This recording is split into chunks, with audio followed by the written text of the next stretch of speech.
Hello everyone and welcome to the Dear Dyslexic podcast series. I'm your host, Shae Wissell. Before we get started, I'd like to acknowledge the traditional owners of the lands on which I live and work, the Wurundjeri people of the Kulin Nation, and to pay my respects to elders past and present. This podcast is proudly sponsored by ADSET, the Australian Disability Clearinghouse on Education and Training.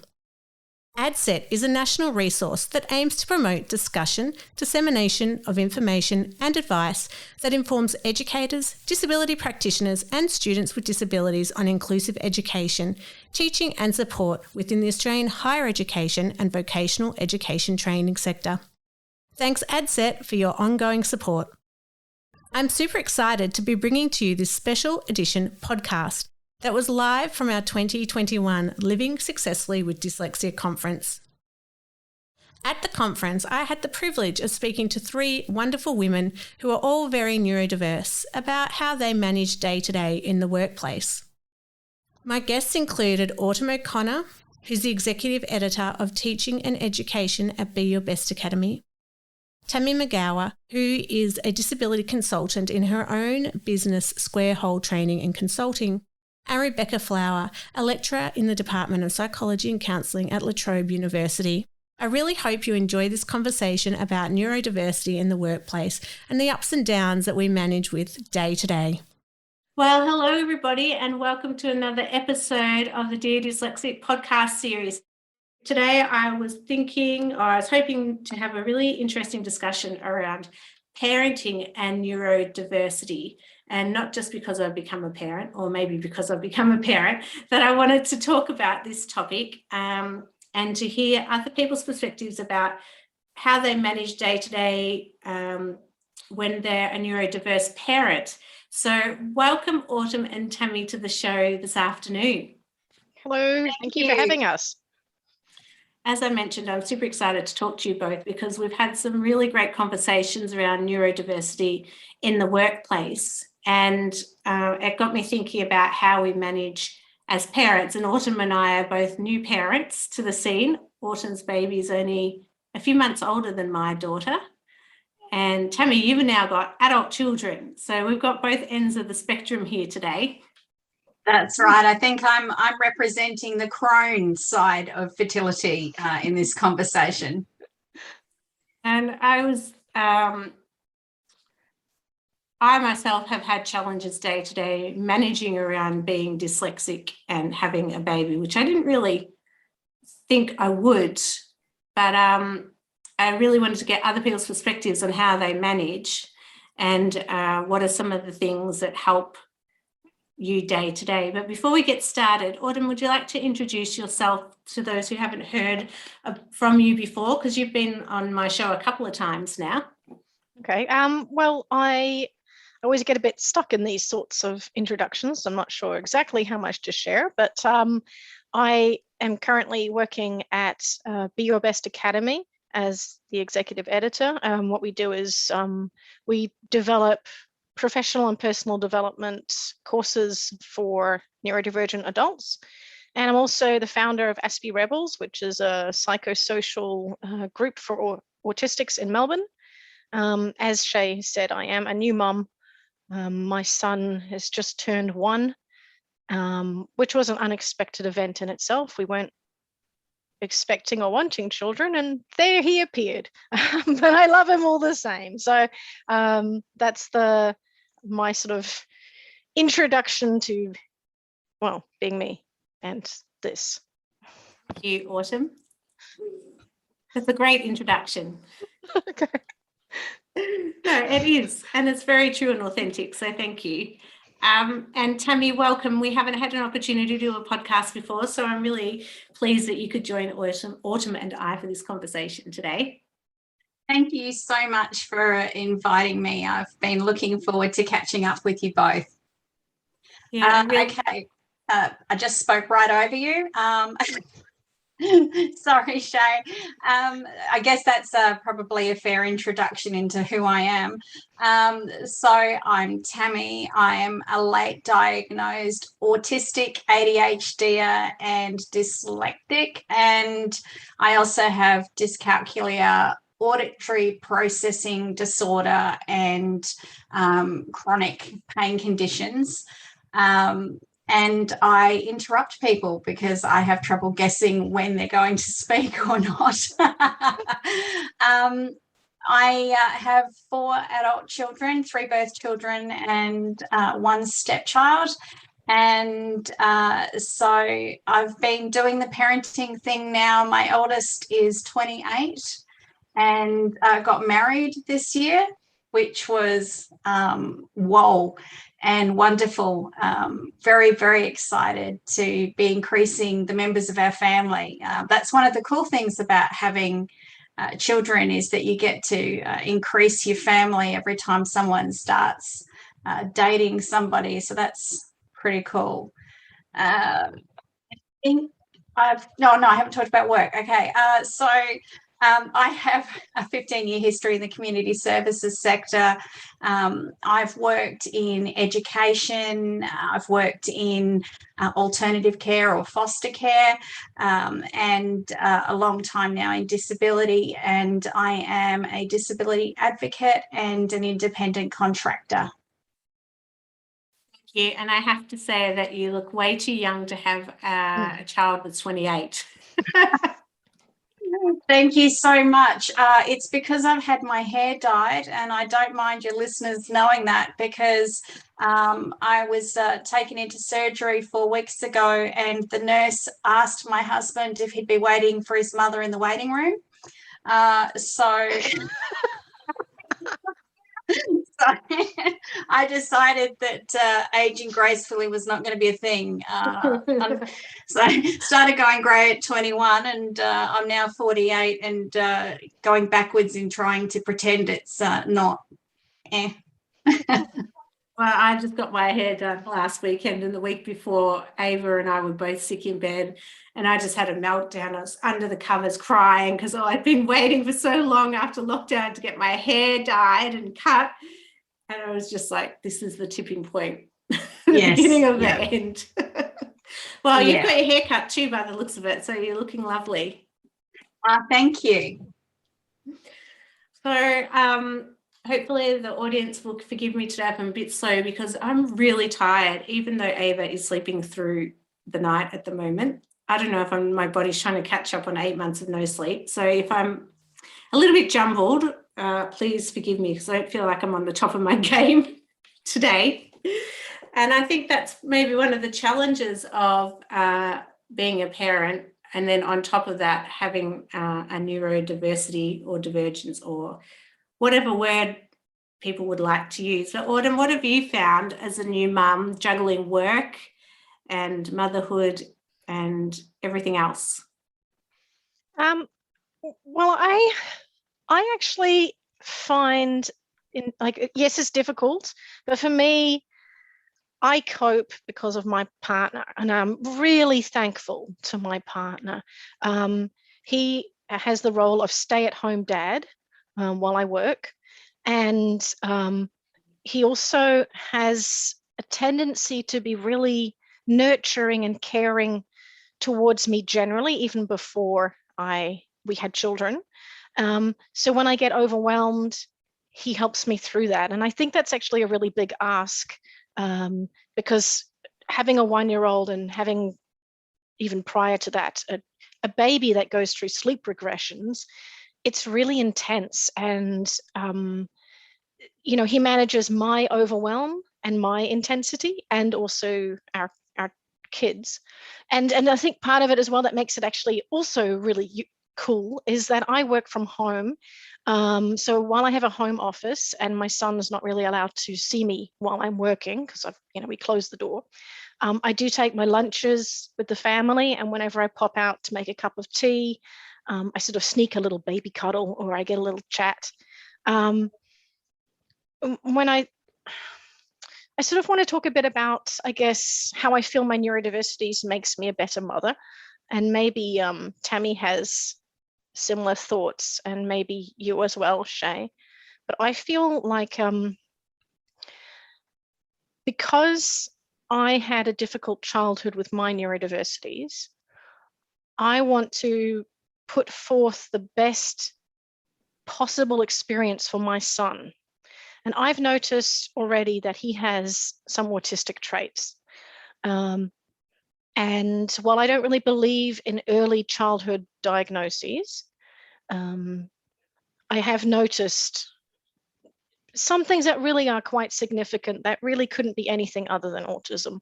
But instead of making him feel wrong for having these reactions and interests, I try to remain sort of curious and supportive of him. So, for example, one of the things that he does is when he gets really emotional, he bangs his head against the wall. And he does it to self-soothe, and he does it quite aggressively. So instead of telling him off or trying to physically stop him, I help put words to the experience. So, for example, I might say things like, honey, I know you want to hit your head. Does that help to get the frustration out? And then I wait for him to respond. So from a very young age, we've taught my son baby sign language, which to a large degree really is just Australian Sign Language, and he uses it. And he also has his own little babbly words that he uses. And for those listening who are parents, you get to know the babbles your child makes and what they mean. And so he has a certain intonation and inflection of certain words when he's trying to say them, which of course he doesn't say them like English, but he says a baby version. And so then he will respond. And I listen to him. And then I might say something like, you know, it's okay to calm yourself using head banging, but maybe we should try the couch cushion because then it won't hurt you. And I find that every time we do things like that, where he has a sort of reaction and I listen to him and we talk, we get closer. And one of the things I've noticed with that is that he now only rarely bangs his head on the wall. He comes to me. So if he's very frustrated or very upset, he will bang his head once or twice against the wall, and then he'll crawl or walk over to me, and he does the sign language for pain and sad, and then he asks for a hug, and then I hug him, and it seems to just shift that reaction or sensory experience that he's been having. And similarly, when he's really overwhelmed with sensory stuff, I can hold him really tightly, and that will help calm him down. And I sort of think that even though it's really difficult to, in many ways, to be with him while I have my own neurodiverse issues, I try to find a way to work with what I'm experiencing and with what he's experiencing by putting words to it and making it a learning experience and making it something that can build self-awareness. Thank you for listening to this podcast. The D Hub is our digital learning space where you can access our first Australian e-learning courses for those working and supporting dyslexic employees, as well as webisodes, online courses, communities of practice, and much, much more. So head to the D Hub today and start your learning journey. dhub.ddyslexic.com.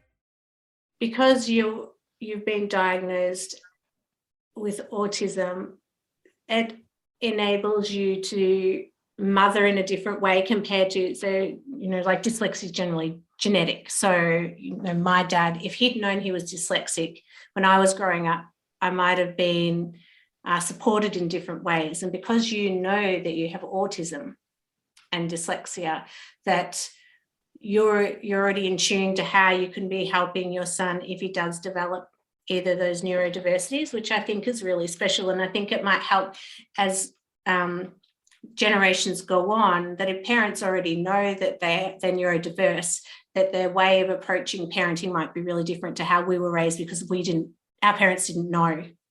And so the strategies you're putting in place already that you probably missed out on as a young child growing up were extremely beneficial, and the impact of the neurodiversity might be a lot different.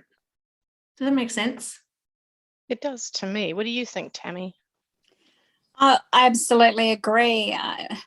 One of the regrets that I have in life is that I wasn't diagnosed until my children were late teenagers or young adults, and so I didn't have that full understanding of myself and my abilities and my unique spiky skill set as they were growing up. And my father's dyslexic, my brother's dyslexic. They were both athletic and struggled with spelling and reading, whereas I love to sit in the corner with a good book, and I was the opposite of athletic. So it's one of the many reasons why I got missed out on as a young girl growing up with our diagnostic systems in Australia. I always knew that I had a big issue with numbers. I couldn't learn my timetables. I couldn't remember things other people remembered. But because I could write and I seemed to speak well and I seemed to listen well, I think I learned some skills as a young child about passing way before I ever understood what that was. I found out really, we started our journey in my family with my middle child being diagnosed as autistic first. And then, as often happens with neurodivergence, everything after that got put back to him being autistic.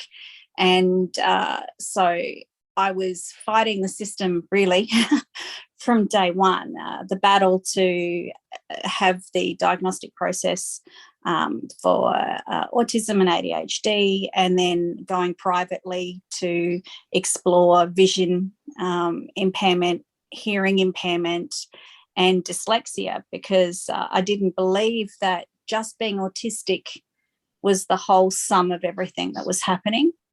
And I was right. And so he had weekly tutoring that I paid for. I was a single mum.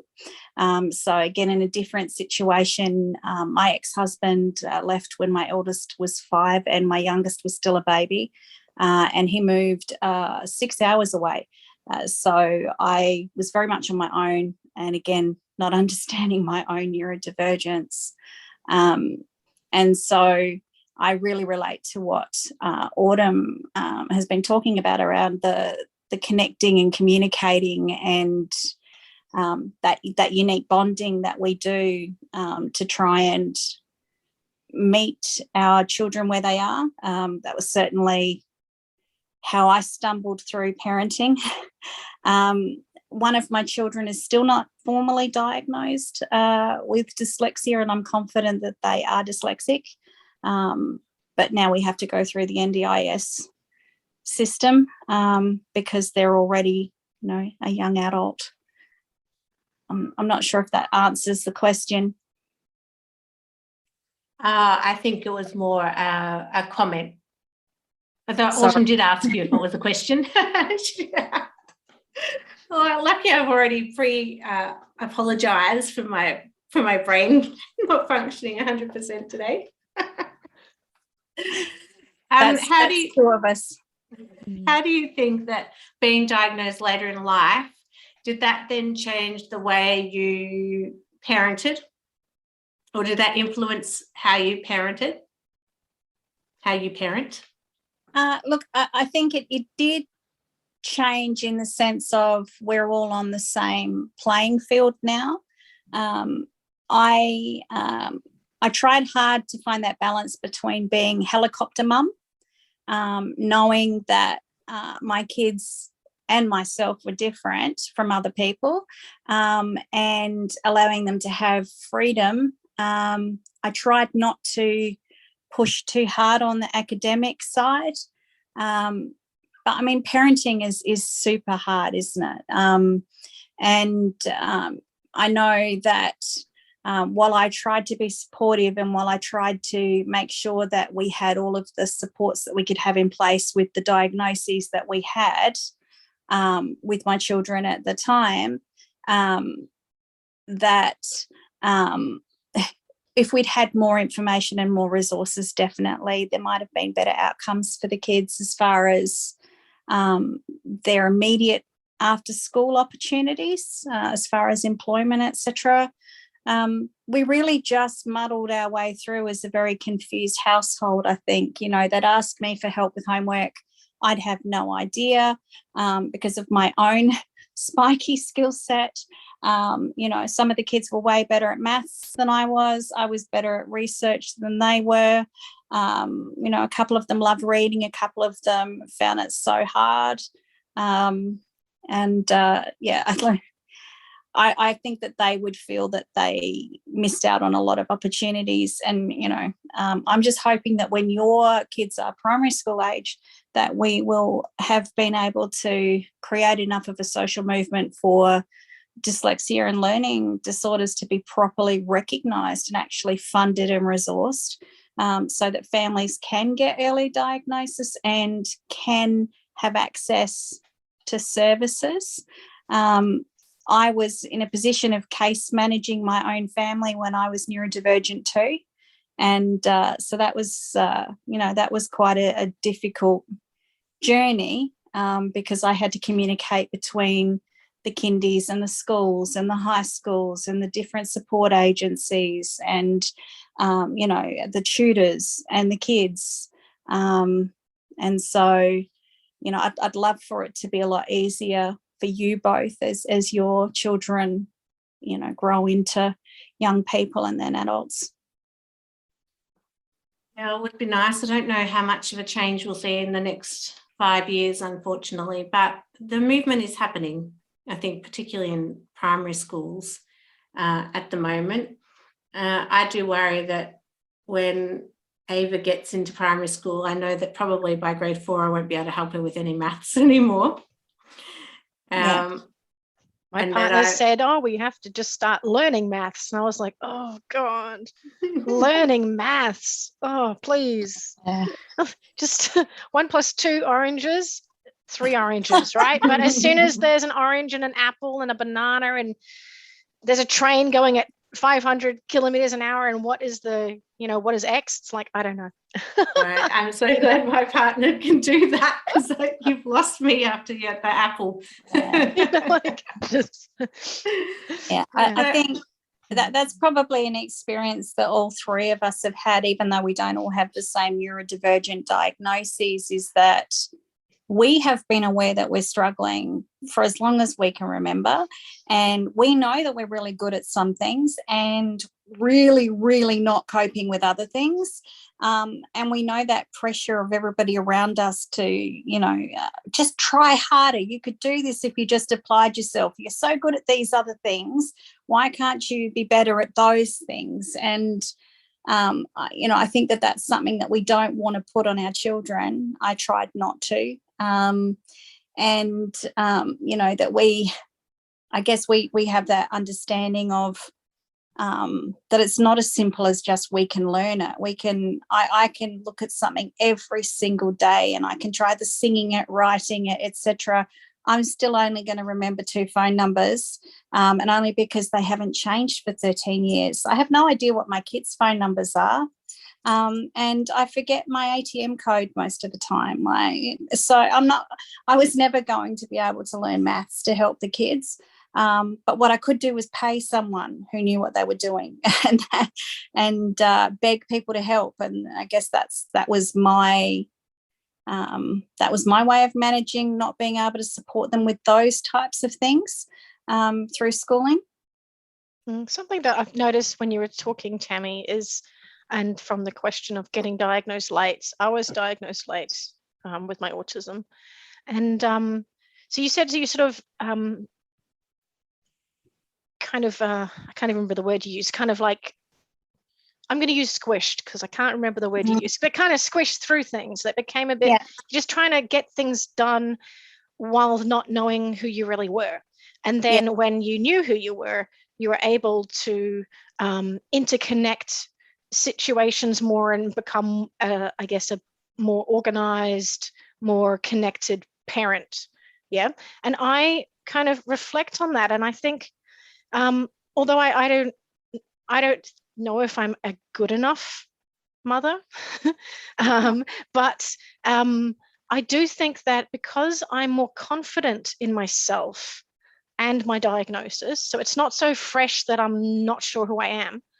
And it's not to the point that I don't know who I am at all, because I know there's something wrong, but I don't know what it is. But I'm actually quite confident with my diagnosis that I find it easier to relate to my son. And I can see, when I do see things that I'm like, that's a bit autistic, it's actually, I can sort of see the amusing side of it, and I can see how I might be able to make it a better experience for him, because I feel confident in myself from that space.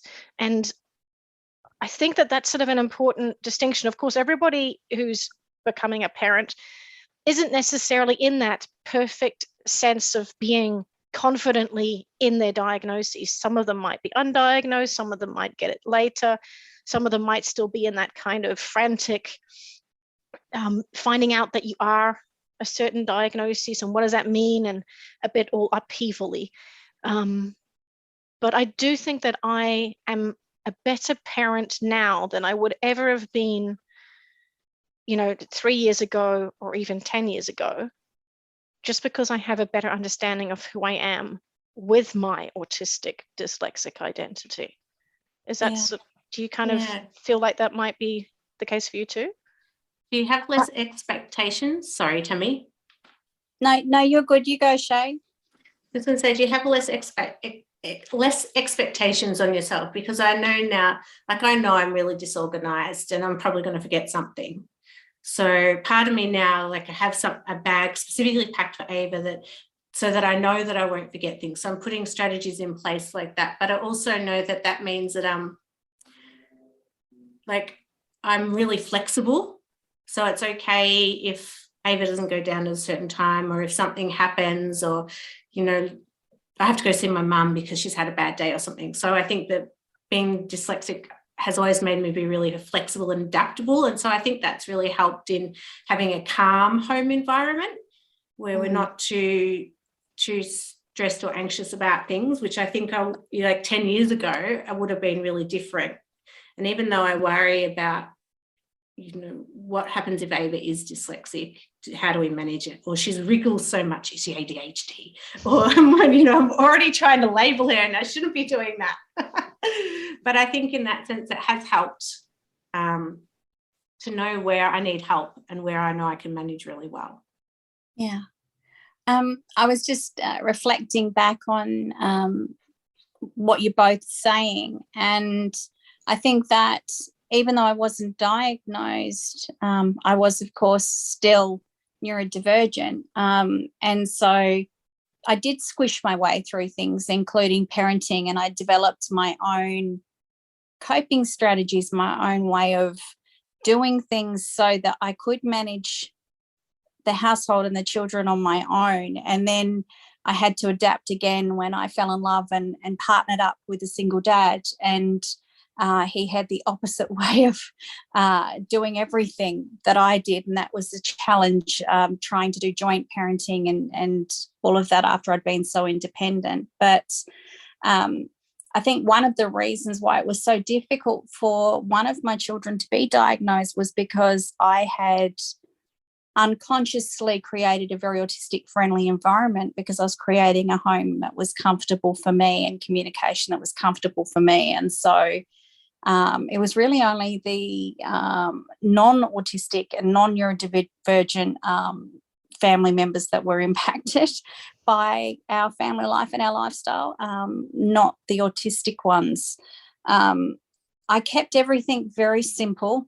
I read every parenting book that I could find for every single stage of development, because I had no idea what I was doing, and I didn't have any friends with children because I was such a young parent, and I was fairly isolated. I I did things that horrify my friends who are much younger than me with young children now, like colour coding the children's socks and underwear. So, and limiting to only having 1 week's worth of clothes for all the children, so that I knew exactly whose clothes were in the wash and whose clothes weren't, and whose socks belonged to who. I didn't have lost socks because they were all the same colour. You know, I only had so many plates and things in the house, so that I only ever had to do so much housework. You know, I was a minimalist before minimalism was a thing, simply because I had to be so in control and so organised all the time to manage raising children and trying to do university and work and squish and try to be a parent at the same time. So, you know, I think being autistic too, I was naturally inclined to pretty, you know, rigid routines. And I am a planner. So, you know, I would make lists and have everything organised in advance. I was a bit ridiculous, really. One of the stories that my family enjoyed was that they took the children to the Royal Show in Adelaide, and they discovered when they were there with the children that I'd tucked little notes with the children's names, details, my phone number, everything into their pockets and things, just in case they'd wandered off. Because I was, you know, even with my own family going, okay, well, look, let's have a backup plan for this. We've got to be organised just in case. So I think I'm a type A person, and I was a very type A parent, which lent towards helicoptering sometimes, and definitely overprotective, that's for sure. And that's something they all like to talk to me about at barbecues now that they're adults, about how much I destroyed their social lives, because I was so concerned about them being in danger at any point. But yeah, you know, we all do the best we can, don't we? You know, and so we're going to do things differently because we're different.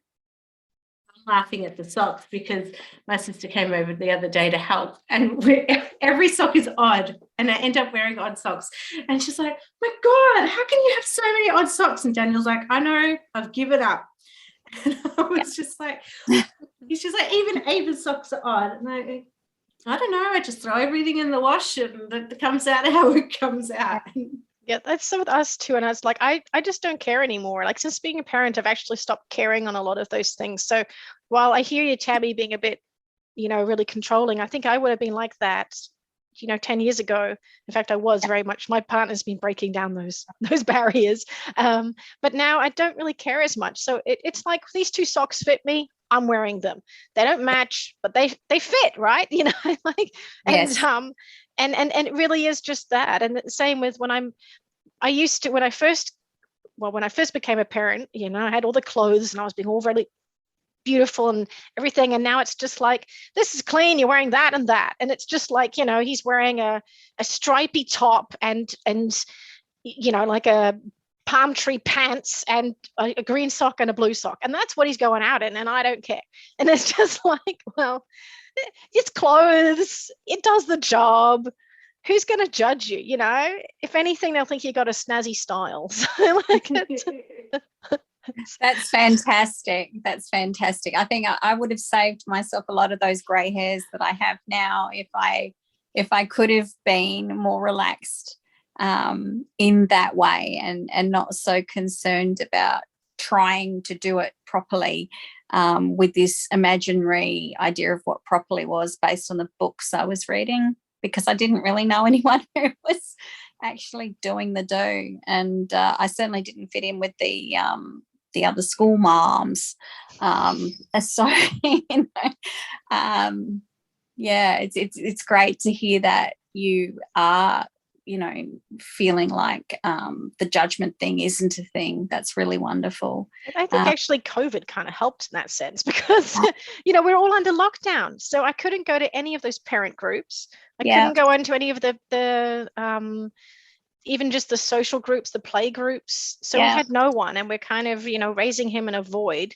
I did read all of the books, and I did feel really inadequate to start with, because I was like, he's not anything like this, and he's not doing any of these sorts of things. And my partner, again, is like my rock, was like, well, just forget about it. Let's just work with him on the way that our son is. So we meet him where he's at.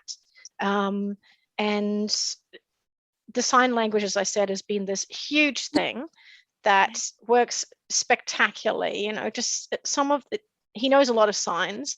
He's got a teddy bear bunny, so Bunny's one of them, which is this. Oh, very cute. And a lot of the signs are actually things that babies do naturally. And some of the signs are like ASL anyway, but it's so helpful. And it means that he can be across the room and say, I love you, Mummy. And it's really nice to have that sort of connection, or I'm in pain, or I want some medicine, and just little things like that. And particularly when we've got other people over who may not,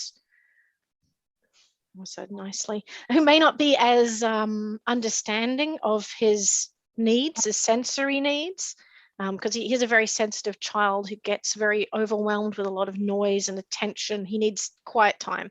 And in our house, he hides behind the couch.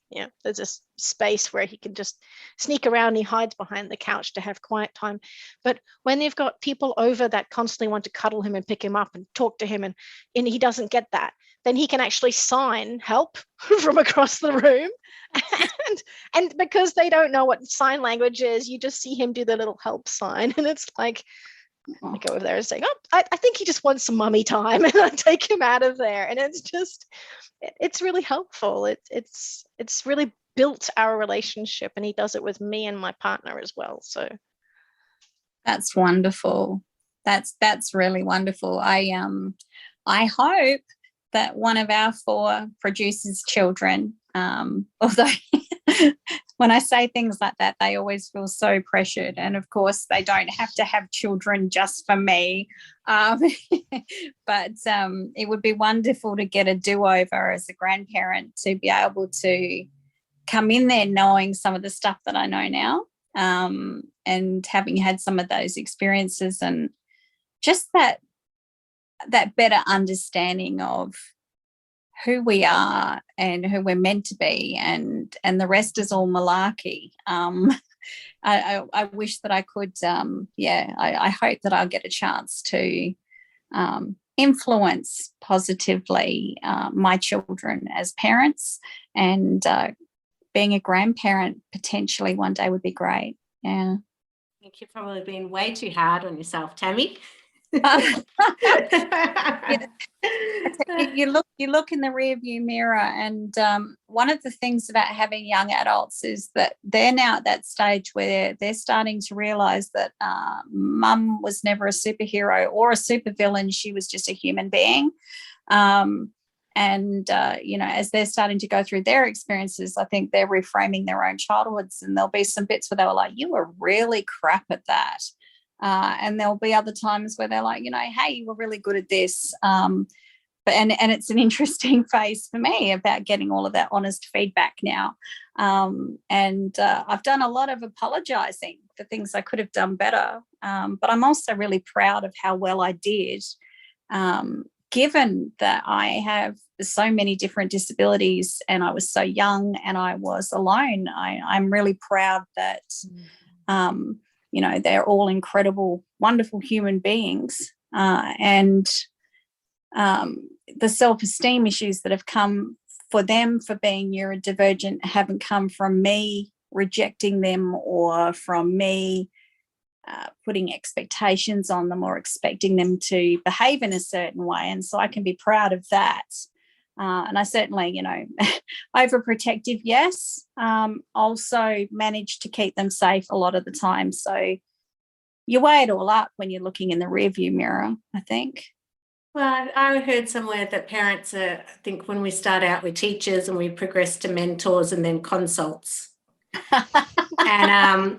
And you're probably in the consultation phase, Tammy, and you shouldn't be so hard on yourself, because we never stop needing, I know I'll never stop needing my mum, at least. And I think that, I'll try not to get emotional, that you can still influence your children as young adults and, as a consultant.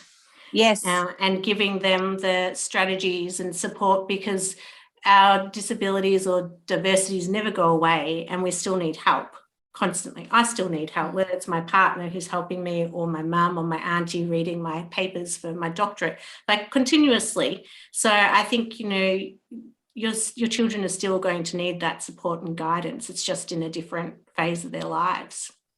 Oh, absolutely. And, I think that is one of the great things, I guess, about the late diagnosis, is that better late than never. And I now have that opportunity to role model how to cope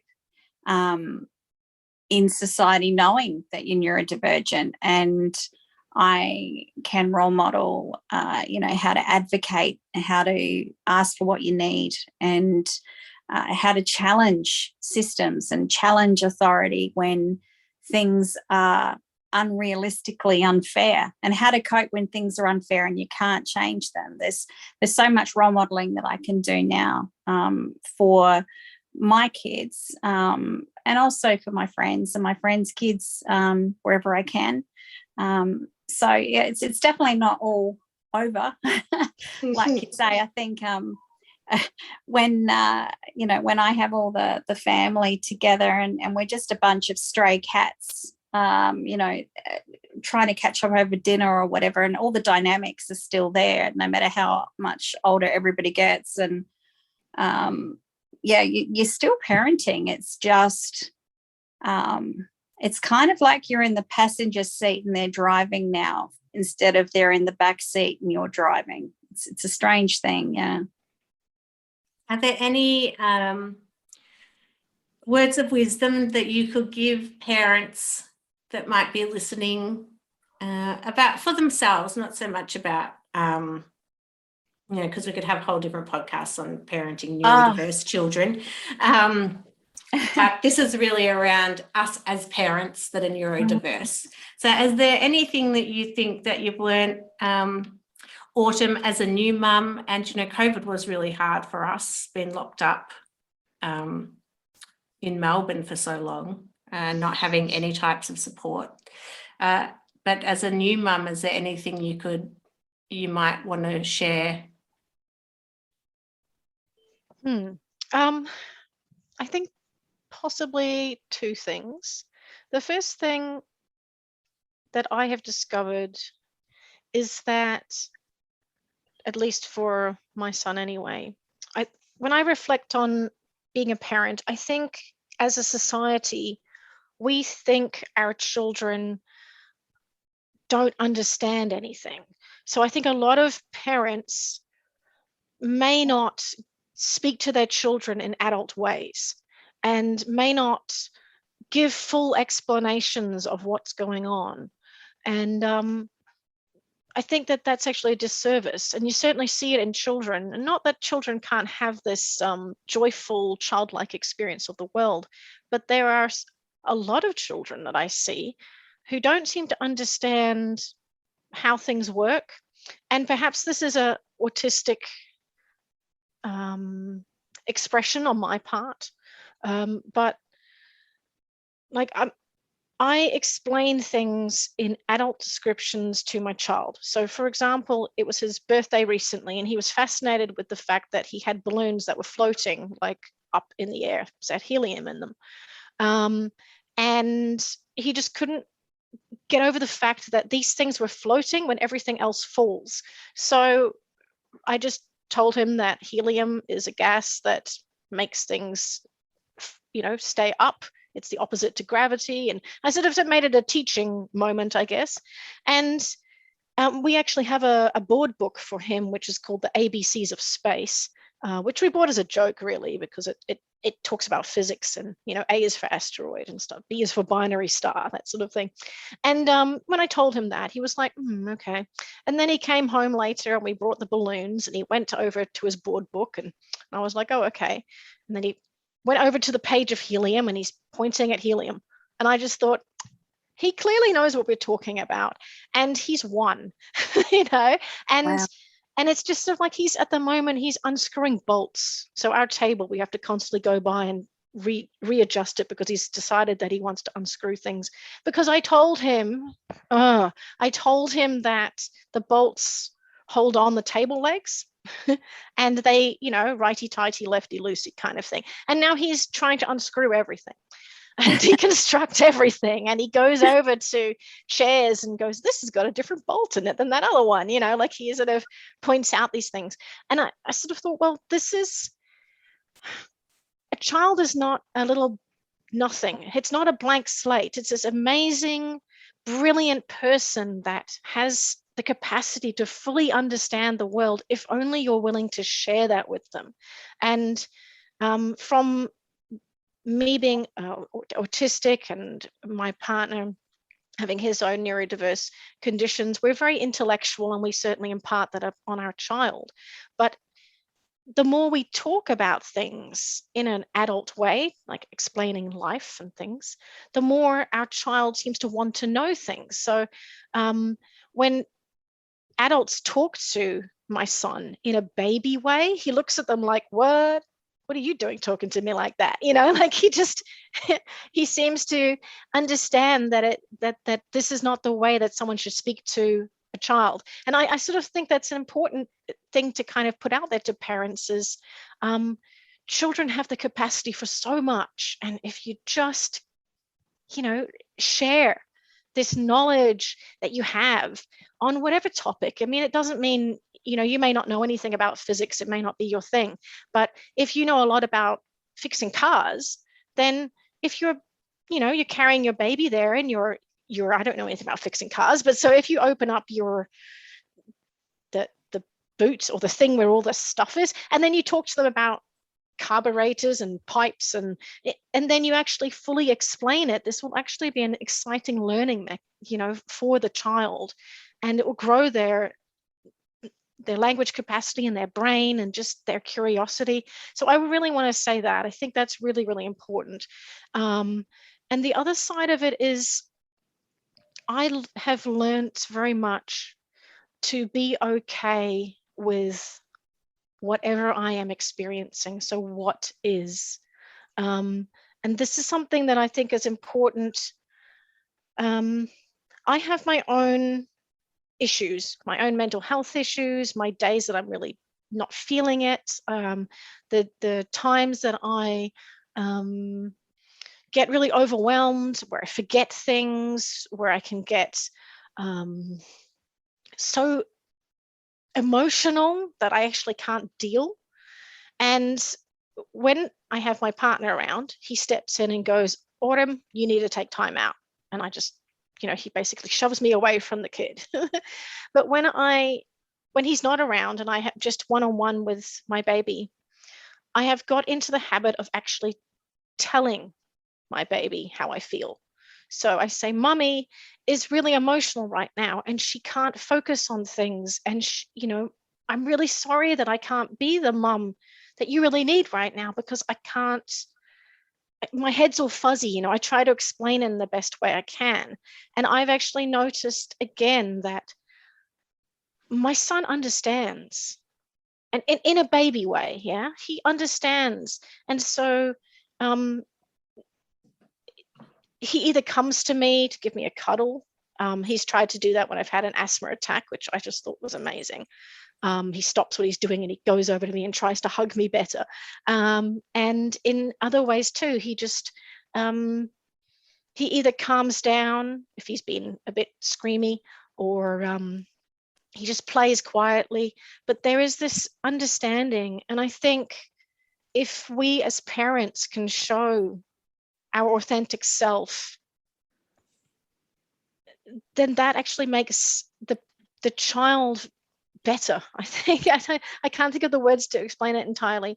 But also if it gets too hard, and that they certainly share a lot of this in the Raising Children network information too. There are times when I just can't deal with it. And when he's been really young and I just put him in his cot and he might be crying, but I close the door and I just take 10 minutes for myself to calm myself down.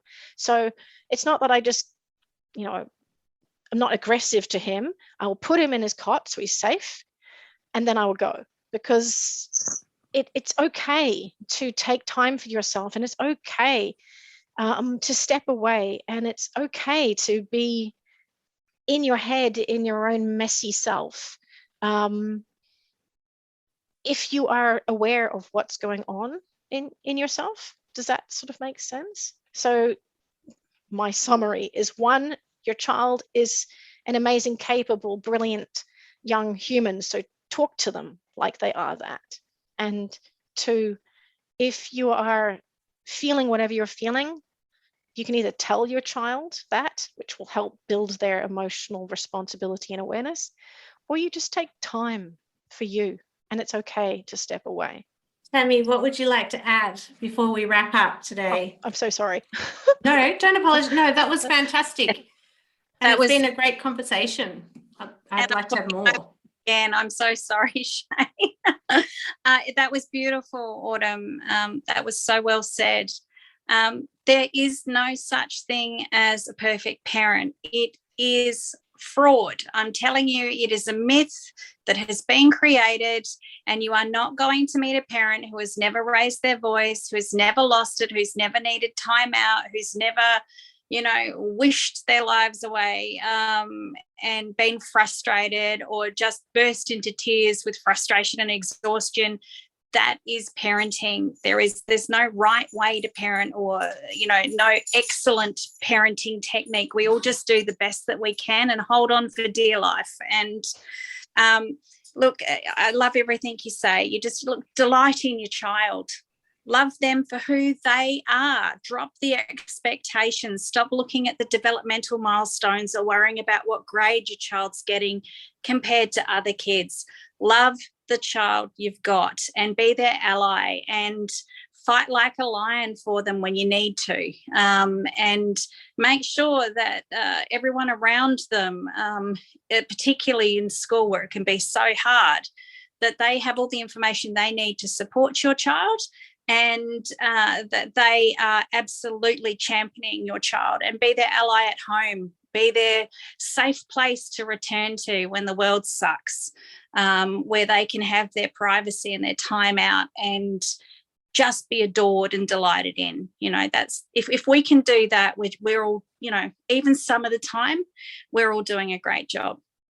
Thank you so much, both of you, for this chat, and I'd love to have another one. I think, Autumn, we could do a whole session just on COVID and new babies. There's always so much. Every time we catch up, in my head, there's all these other topics I'd love to talk about. And I think this is a really nice introduction to starting to talk about managing as a neurodiverse parent, and the different challenges, but the different strengths we bring to everything, whether it's work, family, our personal lives. And we didn't even get to touch on managing work and family today, so we will have to do another catch up, because it's always so lovely. I feel like we're just sitting in the lounge room having a bit of a yarn about how we're all going. So thank you both. Was there anything else you'd like to add before we wrap up this afternoon?